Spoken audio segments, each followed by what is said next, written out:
Un cordial saludo a todos los oyentes de Radio María. Un día más, con la gracia del Señor, proseguimos la explicación del Catecismo de la Iglesia Católica. Estamos en el apartado, dentro del sacramento de matrimonio, en el apartado sobre la celebración del sacramento.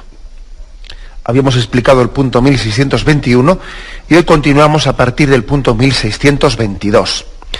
Dice así, en torno a cómo debe de ser la celebración del sacramento del matrimonio.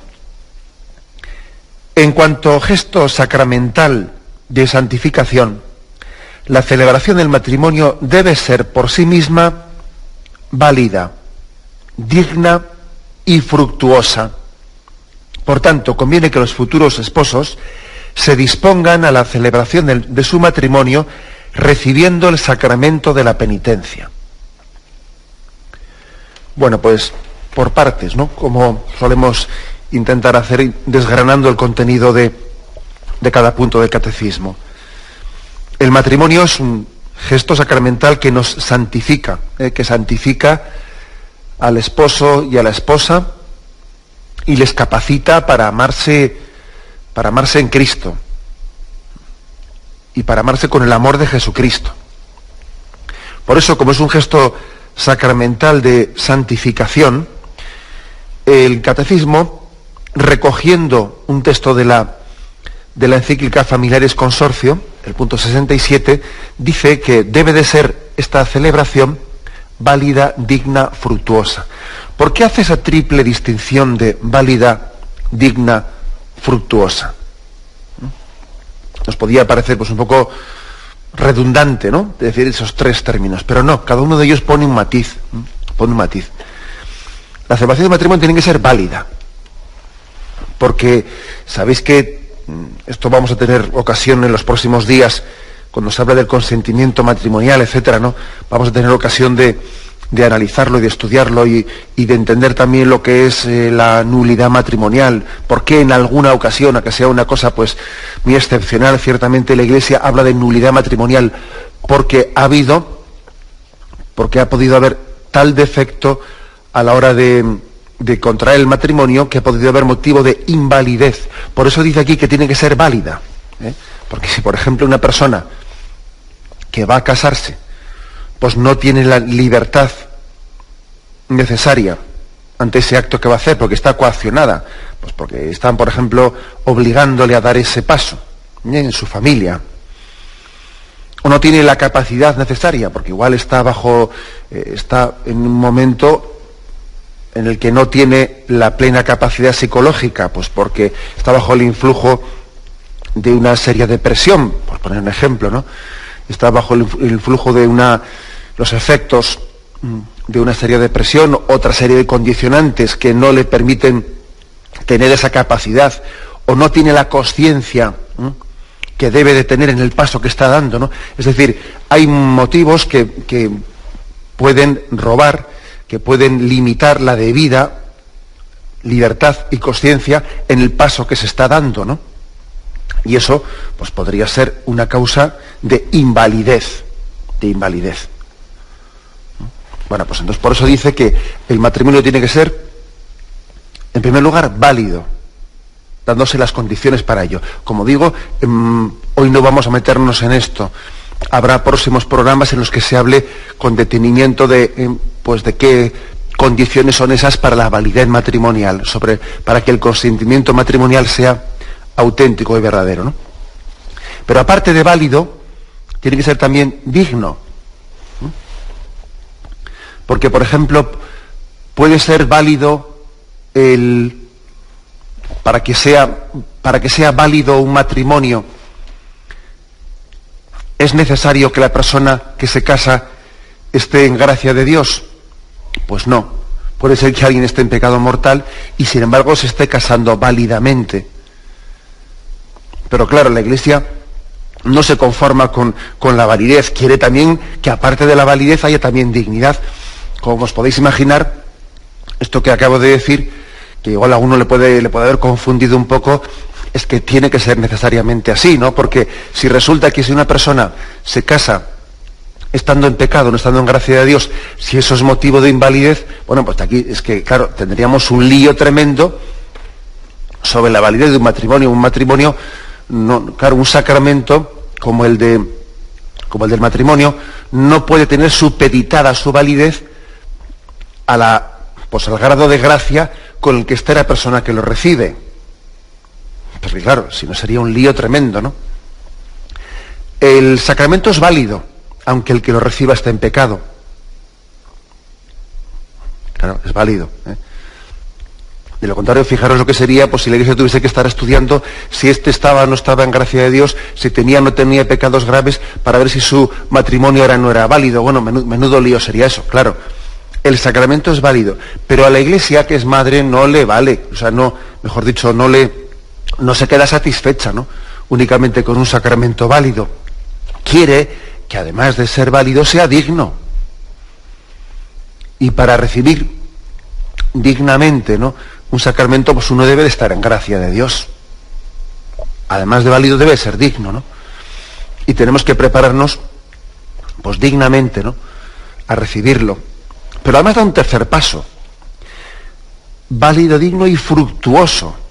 Y fructuoso, ¿no? Lo cual, la palabra fructuoso es, por supuesto, más que válido, incluso más que digno.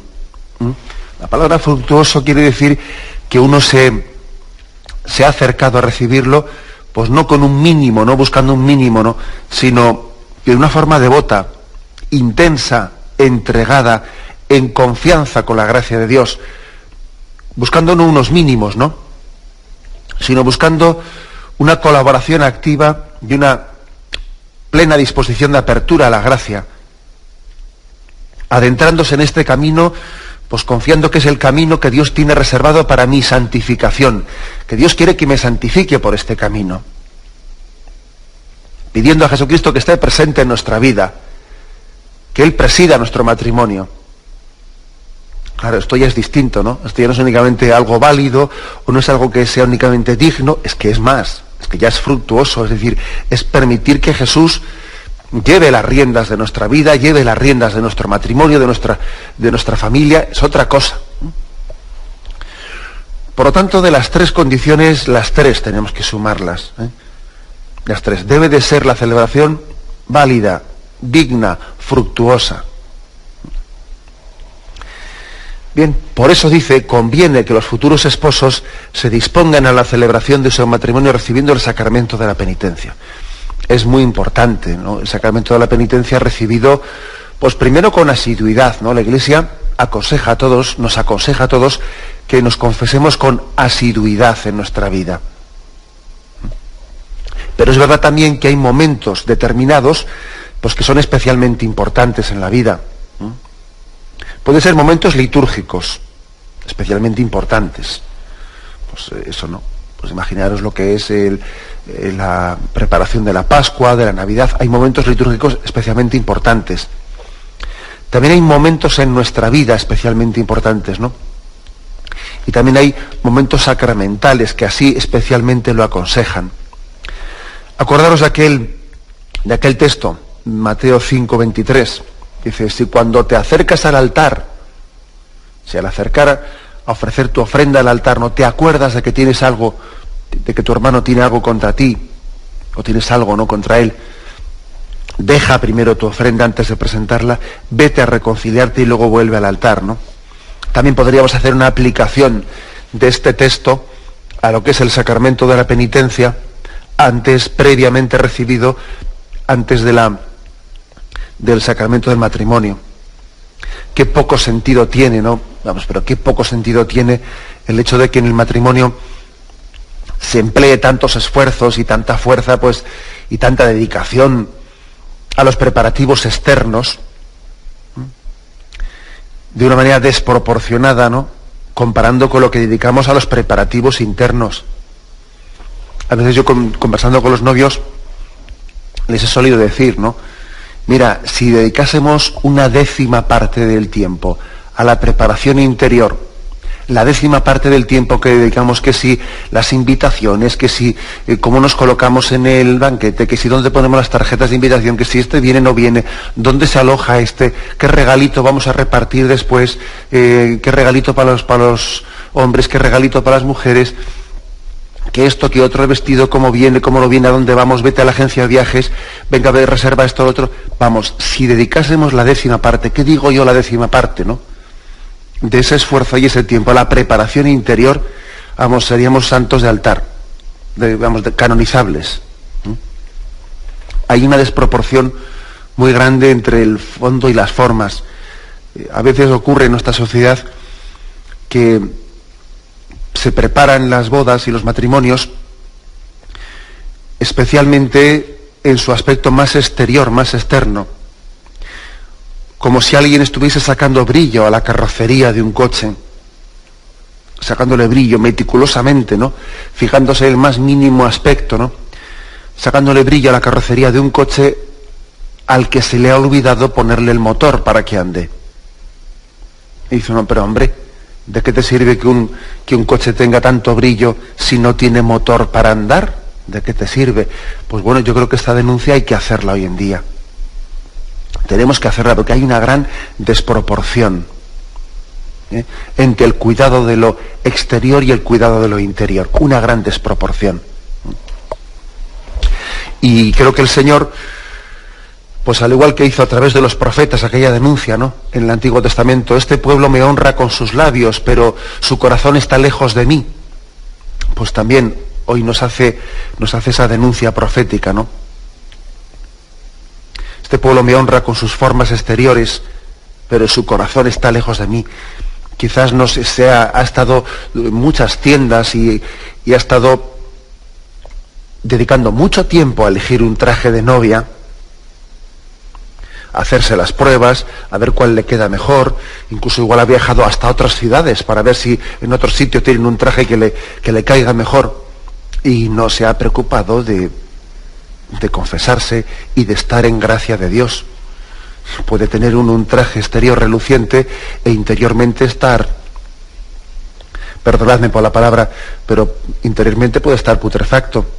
Eso que dice Jesús a los fariseos, sepulcros blanqueados, que por fuera estáis relucientes y por dentro estáis corruptos. Esas palabras fuertes de Jesús a los fariseos, o aquellas denuncias del Antiguo Testamento, el Señor también nos las dirige y nos está haciendo una llamada seria de atención, llamándonos a la conversión interior.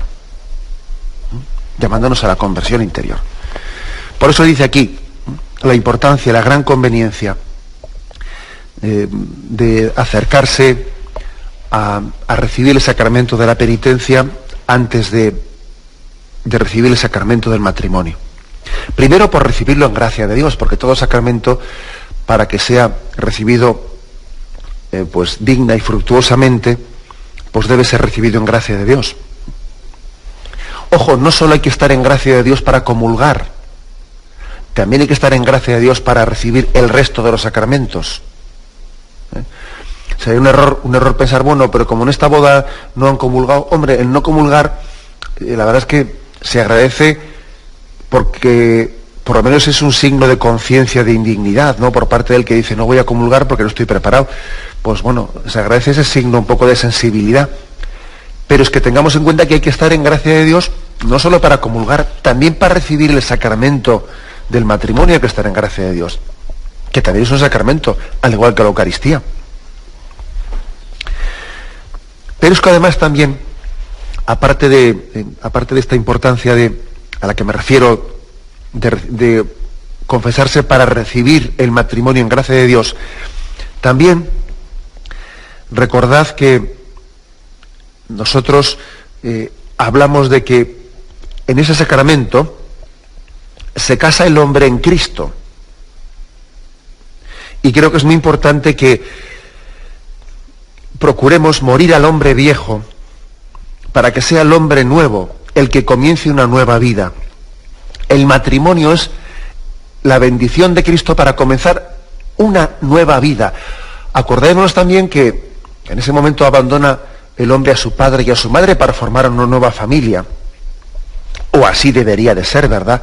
Otra cosa es que, por desgracia, muchos matrimonios ya habían comenzado previamente a cohabitar o a vivir antes de casarse. Lo cual dificulta las cosas, ojo. Las dificulta muy seriamente, pues porque parece que ya vas con el hombre viejo al matrimonio. Ya estás arrastrando el hombre viejo en el matrimonio, tus hábitos de vida, etcétera. Mientras que cuando comienza una vida nueva a partir de haber recibido el sacramento del matrimonio, cuando comienza la vida nueva, yo creo que es una ayuda muy grande para también romper con todos los hábitos del hombre viejo y comenzar la vida con nuevos hábitos en la vida de gracia. Yo creo que no ayuda absolutamente nada, pero absolutamente nada, la convivencia previa al matrimonio. De hecho, vamos, que sepáis que existen bastantes estadísticas, no digo encuestas, sino estadísticas, hechas especialmente en Estados Unidos y en Inglaterra, en las que se constata cómo los matrimonios que han convivido previamente antes de casarse han tenido luego un índice de divorcio pues bastante superior. Pero bastante superior, Bueno, ahora no me meto en ese tema, pero traducido esto un poco al sacramento de la penitencia, pues que creo que una ocasión, un motivo, una razón de ser por la cual confesarse antes del matrimonio es porque uno va a comenzar una vida nueva. Y al comenzar una vida nueva, qué importante es pedir la gracia para romper con los hábitos del hombre viejo. Yo les suelo decir a veces a los novios cuando se preparan para casarse que son muy importantes los primeros pasos en la convivencia, porque como uno empieza de cero, o debiera de comenzar de cero, como he dicho antes, como uno comienza de cero, es un momento, una gran ayuda para romper con los hábitos de vida anteriores. Porque es verdad que si uno ya se ha hecho un hábito adquirido de ser un egoísta, de ser un comodón, etcétera, es difícil cambiar eso. Y es una ocasión para cambiarlo el comenzar de cero, en un contexto distinto, en una situación en la que yo no me agarro a las personas y a los lugares en los que yo antes manifestaba ese egoísmo. Es una ocasión muy buena la de romper, para poder romper con hábitos de vida pecaminosos y egoístas, el borrón y cuenta nueva que comienza con la vida nueva del matrimonio. Es una ayuda. De hecho, fijaros que ciertas personas, estoy pensando en algunas en concreto, que han tenido problemas muy serios en el matrimonio, que el matrimonio les ha ido mal, han tenido casi problemas de ruptura, han estado a punto de estallar en el matrimonio, como una forma de intentar, de intentar reflotar y de intentar superar ciertas dificultades, han recurrido al decir: vamos a cambiar de aquí, vamos a irnos a vivir a otro lugar, a ver si allí, comenzando de cero, si los condicionamientos y hábitos adquiridos que aquí hemos ido desarrollando en otro contexto distinto, lejos de aquí, sin estos condicionantes, allí somos capaces de salir adelante. Y de hecho a mucha gente eso le ha ayudado a poder salvar su matrimonio. Pues apliquemos esto ahora a lo que es el momento de casarse, de comenzar una vida nueva. Claro que el empezar de cero, y además el celebrar bien el sacramento de la penitencia, rompiendo con los hábitos de la vida anterior, pidiendo al Señor la contrición perfecta, que sea el hombre nuevo el que se presente en el altar para casarse y no el hombre viejo arrastrando toda su historia anterior, ¿no? Claro que eso ayuda mucho, una nueva vida. Además, acordaros que el sacramento de la penitencia no solo se recibe para incidir sobre el perdón de los pecados, ¿no?, y ese morir al hombre viejo, sino que también el sacramento de la penitencia nos da un aumento de gracia. No solo nos da el perdón de los pecados, también nos da un aumento de gracia. Y el aumento de gracia hace que tú estés mejor dispuesto para recibir las siguientes gracias. Los dones de Dios son gracia tras gracia. Y si rechazas una gracia, te indispones para recibir la siguiente gracia que Dios te iba a dar. Es así, ¿eh? Las gracias están concatenadas también una con otra. Y tú, si por ejemplo no recibes el sacramento de la penitencia antes de haberte casado, pues no recibes un aumento de gracia que luego iba a hacer que tú tuvieses mayor recepción del sacramento del matrimonio, por ejemplo. Y eso después te iban a pedir lo siguiente, es decir, las gracias están concatenadas, ¿no? Son gracia tras gracia. Y eso es otro motivo para confesarse, ¿no? Pues en momentos y en ocasiones privilegiadas como esta, antes de recibir el sacramento del matrimonio. Igual también habría que añadir alguna cuestión práctica, que yo creo que hoy en día es necesario decirla.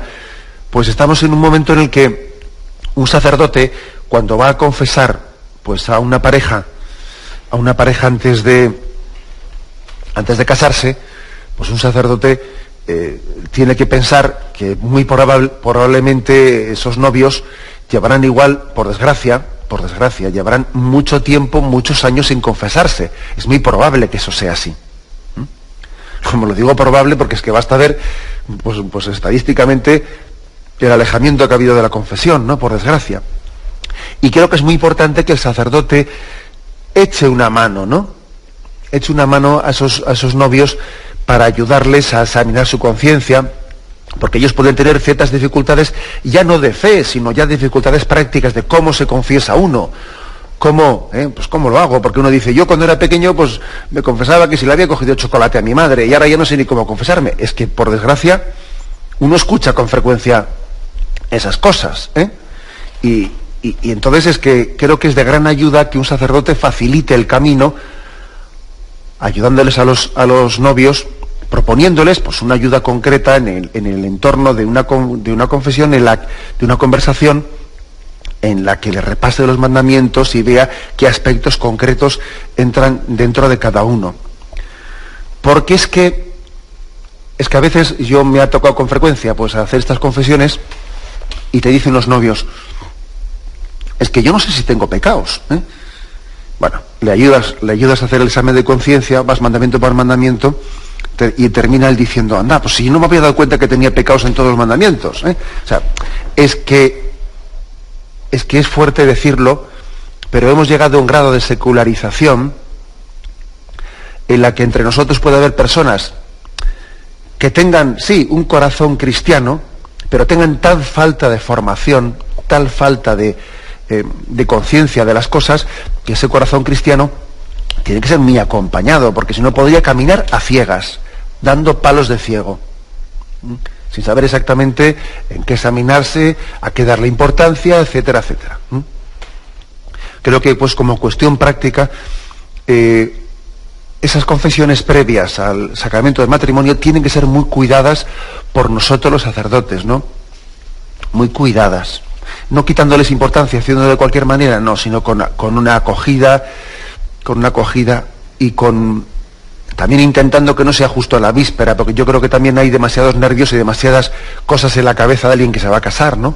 Buscando el momento adecuado y la motivación más profunda para poder hacerlo. En resumen, que este punto 1622 que estamos comentando insiste, ¿no?, en que el sacramento del matrimonio debe tener una celebración válida, digna y fructuosa. Vamos a hacer un momento de silencio, de reflexión, y continuamos enseguida. Estamos comentando en este programa del Catecismo de la Iglesia Católica, estamos comentando los puntos referidos a la celebración del sacramento del matrimonio.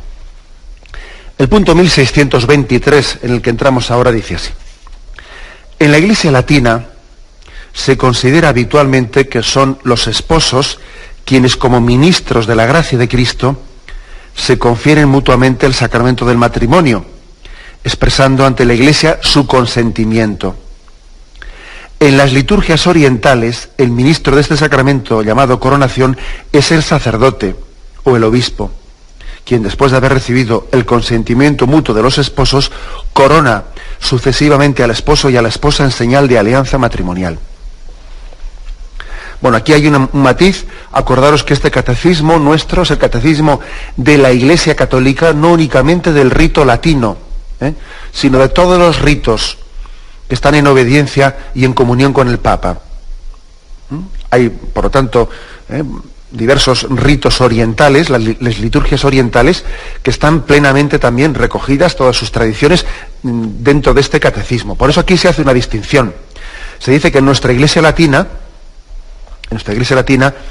los ministros del sacramento del matrimonio son los propios esposos. El sacerdote o el diácono o el obispo que actúa presidiendo esa celebración lo hace en condición de testigo. Pero los ministros, los que propiamente se casan, son los esposos. Esa es una diferencia entre este sacramento y el resto de los sacramentos. En el resto de los sacramentos, pues, el ministro es el sacerdote, el que preside la celebración. El sacramento de la unción de enfermos, hombre, el ministro es el sacerdote o el obispo que lo celebra. Sin embargo, en el sacramento de matrimonio es distinto. En el rito latino, en nuestro rito latino, siempre se ha remarcado que los ministros del sacramento son los propios esposos. Al manifestarse ese consentimiento mutuo, pues ante un testigo, que de alguna manera se hace como testigo en nombre de la Iglesia, ¿no? Recoge ese testimonio, ese consentimiento mutuo que se ha manifestado, él lo recoge como testigo y luego, digamos, como ministro que es, les bendice. Pero, sin embargo, en las iglesias orientales, católicas, en las liturgias orientales, no es así. El ministro de este sacramento es el sacerdote o es el obispo.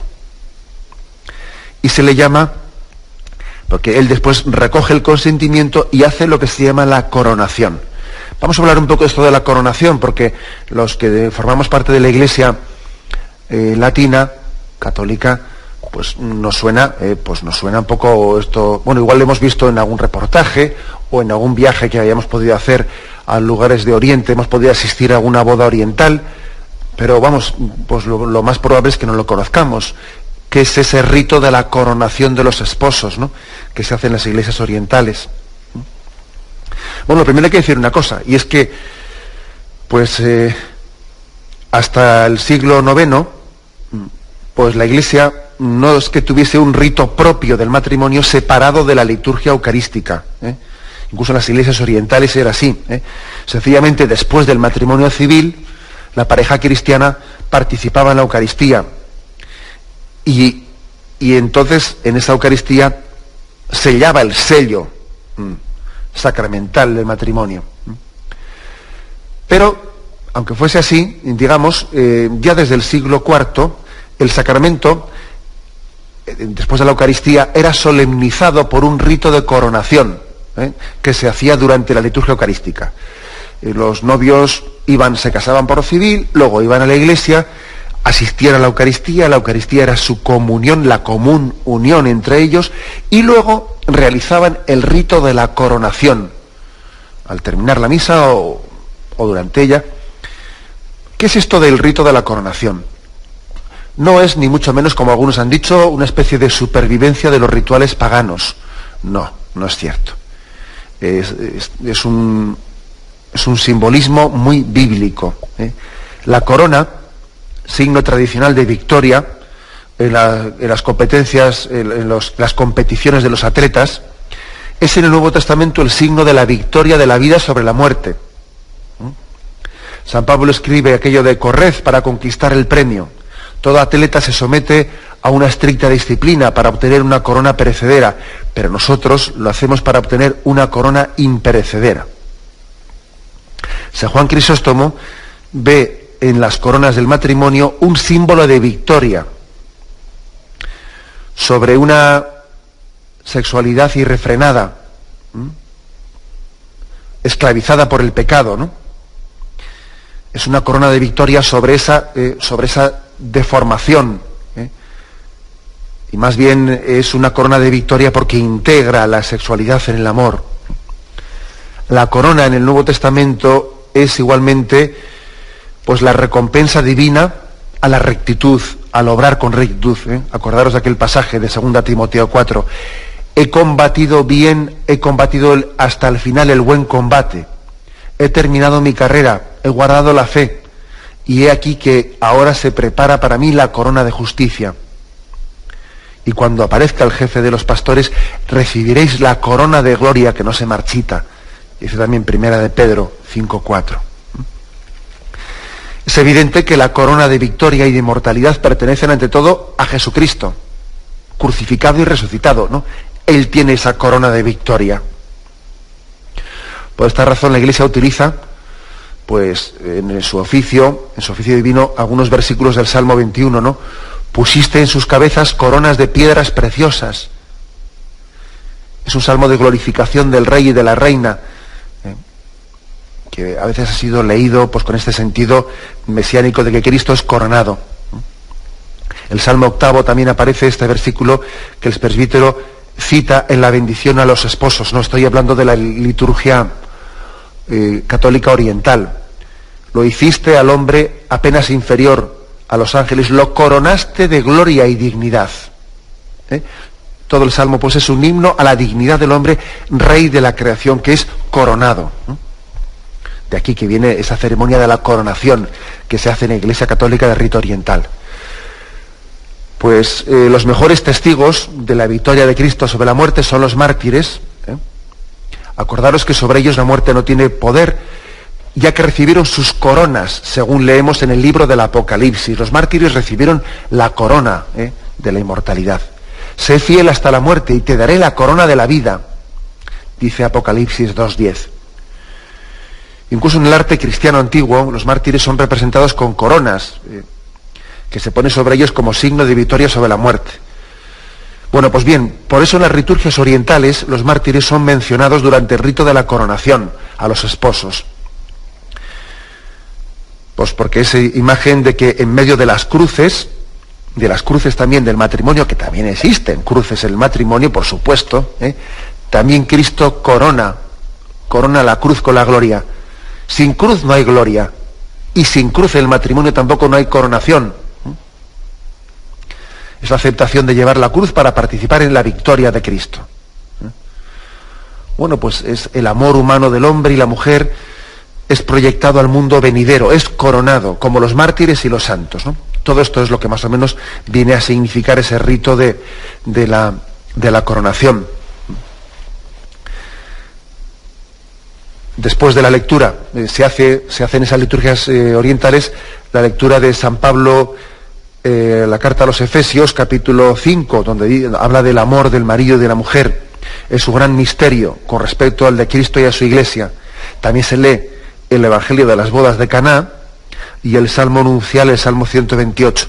Y después se hace la coronación de los esposos.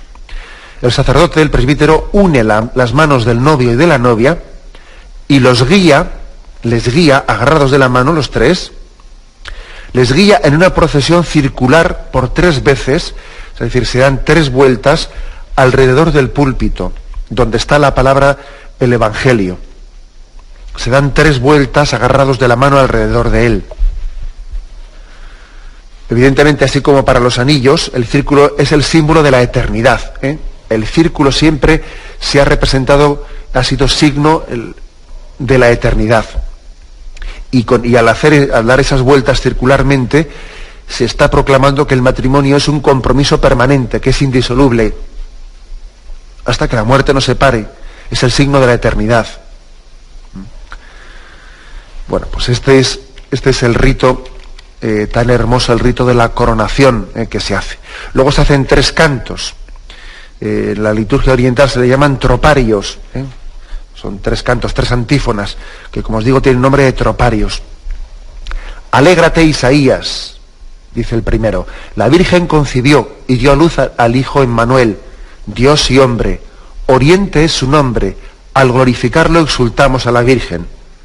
El segundo tropario dice: oh santos mártires, que habéis combatido con valor y habéis recibido la corona, rogad al Señor que salve nuestras almas.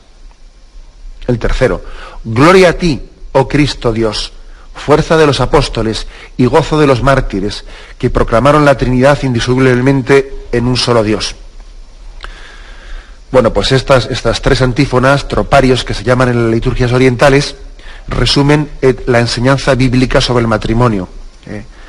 La unión de los esposos cristianos es un testimonio de la venida del reino de Dios, inaugurado por el nacimiento de Jesús en Belén, nacido de la Virgen, y el comienzo del primer tropario, pues está introducido con una invitación a danzar en torno a ese nacimiento de Cristo.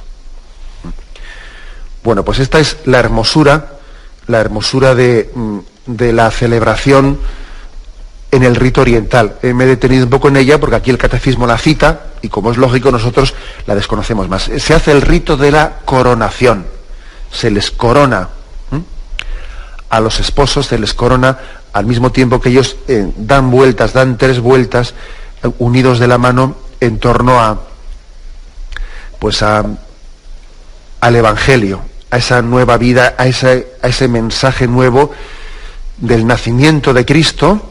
Ese se canta el primer canto, Cristo nacido de la Virgen María, y después se canta a los mártires, porque es la vida nueva, nacida o fruto del nacimiento de Jesucristo. Bien, como veis es una riqueza muy grande, y aquí lo importante de este punto 1623 es que se dice, en la liturgia nuestra occidental, en la liturgia occidental, en el rito latino que llamamos, en el rito latino, somos nosotros, o sea, son los esposos, los ministros del sacramento, y el sacerdote actúa como testigo, mientras que en las liturgias orientales el ministro del sacramento es el sacerdote, quien hace la coronación del esposo y de la esposa. Bueno, aunque sea brevemente, damos un paso más y nos introducimos en el punto 1624. Las diversas liturgias son ricas en oraciones de bendición y de epíclesis, pidiendo a Dios su gracia y la bendición sobre la nueva pareja, especialmente sobre la esposa. En la epíclesis de este sacramento, los esposos reciben el Espíritu Santo como comunión de amor de Cristo y de la Iglesia.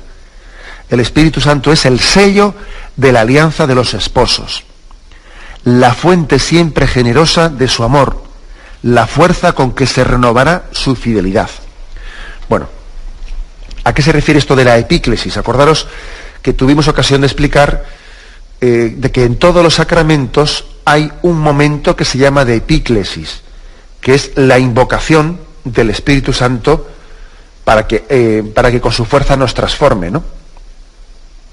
Eso, en todos los sacramentos hay ese momento. Por ejemplo, en el sacramento de la Eucaristía, que es el sacramento que mejor conocemos, acordaros cómo el sacerdote pide a Dios Padre que envíe el Espíritu Santo para que transforme este pan y este vino en cuerpo y sangre del Señor, y según lo dice, extiende sus 2 manos sobre el pan y el vino, pidiendo que el Espíritu Santo venga y transforme, justo antes de la consagración. Esa es la epíclesis.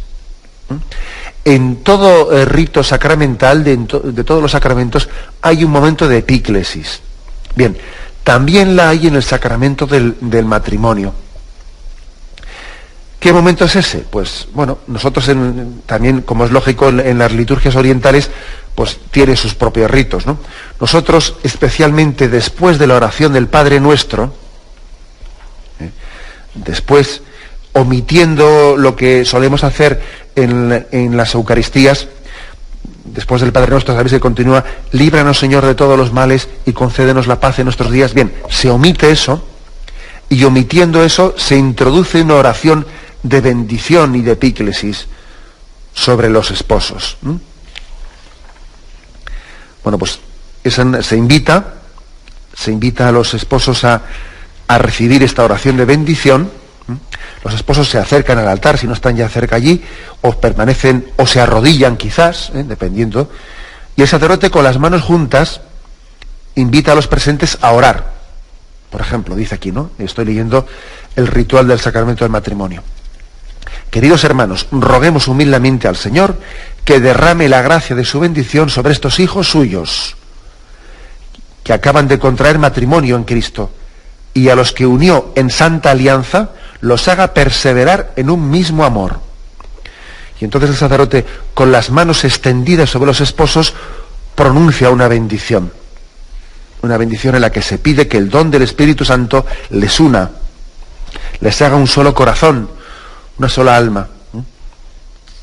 Voy a leer brevemente Oh Dios, que con tu poder creaste todo de la nada, y desde el comienzo de la creación hiciste al hombre a tu imagen, y le diste la ayuda inseparable de la mujer, de modo que ya no fuesen dos, sino una sola carne, enseñándonos que nunca será lícito separar lo que quisiste fuera una sola cosa. Oh Dios, que consagraste la alianza matrimonial con un gran misterio y has querido prefigurar en el matrimonio la unión de Cristo con la Iglesia. Oh Dios, que unes la mujer al varón y otorgas a esta unión, establecida desde el principio, la única bendición que no fue abolida ni por la pena del pecado original ni por el castigo del diluvio. Fijaros aquí ahora, mira con bondad a estos hijos tuyos que unidos en matrimonio piden ser fortalecidos con tu bendición. Envía sobre ellos la gracia del Espíritu Santo para que tu amor derramado en sus corazones los haga permanecer fieles en la alianza conyugal. O sea, esta es la epíclesis, como os decía. En todo sacramento hay una invocación al Espíritu Santo para que derrame su gracia y haga efectiva, haga efectivo pues ese signo sacramental que allí estamos celebrando. Envía sobre ellos la gracia del Espíritu Santo para que tu amor derramado en sus corazones los haga permanecer fieles en la alianza conyugal. Y continúa la bendición. Abunde en tu hija, se dice el nombre de la esposa y después se inventa al esposo, etcétera, etcétera. Pero a mí lo que me interesaba subrayar era cómo todo el sacramento y también en el rito del matrimonio hay una invocación, se hace la epíclesis que se llama, que es la invocación para que el Espíritu Santo con su gracia nos regenere, nos capacite, nos dé su gracia para que ese signo sacramental sea efectivo en nosotros. Bien, tenemos el tiempo cumplido, hablaremos de estos aspectos más profusamente. La bendición de Dios Todopoderoso, Padre, Hijo y Espíritu Santo, descienda sobre vosotros. Alabado sea Jesucristo.